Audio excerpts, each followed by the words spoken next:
Praise lord. ఈ దినం దేవుని వాక్యమునకు మీకందరికీ స్వాగతం, సుస్వాగతం. మీకు మీ కుటుంబాలకు శుభం, శాంతి, సమాధానము కలుగునుగాక. యెషయా గ్రంథము 53వ అధ్యాయము 5వ వచనంలో అతడు పొందిన దెబ్బల చేత మనకు స్వస్థత కలుగుచున్నది అనేటటువంటి దేవుని వాక్యము వ్రాయబడి ఉంది. అతడు అంటే యేసు ప్రభువు.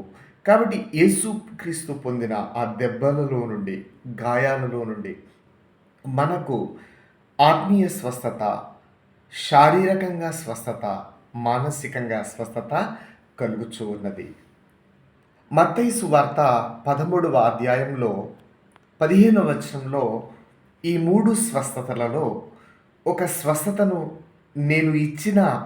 నేను స్వస్థపరచాలనుకున్న కొంతమంది ఆ స్వస్థత పొందుకోవట్లేదు అని యేసు ప్రభు ఎంతగానో చింతిస్తూ ఉన్నారు.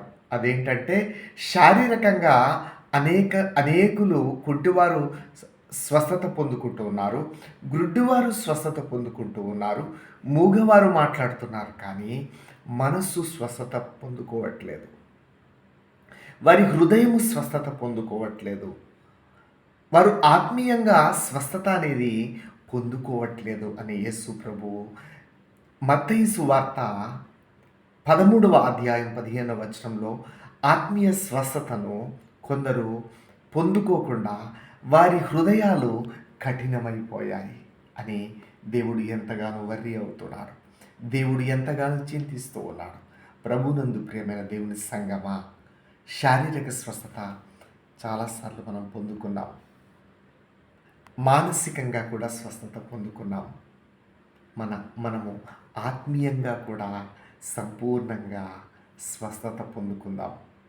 మన మనస్సు అనేది స్వస్థపరచబడాలి, హృదయము స్వస్థపరచబడాలి. మన ఆత్మకు ఆత్మీయ స్వస్థత అనేది పాపమును మనం ఒప్పుకున్నప్పుడు, దేవుని వాక్యమును చదివినప్పుడు, పాపమును ఒప్పుకున్నప్పుడు, ఆయన రక్తంలో కడగబడినప్పుడు ఆత్మీయ స్వస్థత అనేది కలిగి మనము ఆత్మీయంగా బ్రతుకుతాం. కాబట్టి ఆత్మీయ స్వస్థత ఇవ్వాలి అనేది ప్రభువు యొక్క సంకల్పము, ఆశ, ఆకాంక్ష. కాబట్టి దేవుని చిత్తము పరిపూర్ణముగా మన జీవితంలో జరుగునుగాక.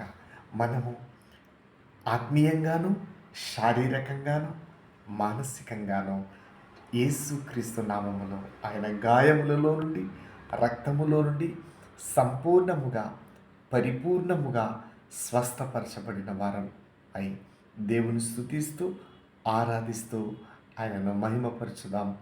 దేవుడి వాక్యమును దీవించునుగాక. ఆమేన్. Praise the Lord. God bless you.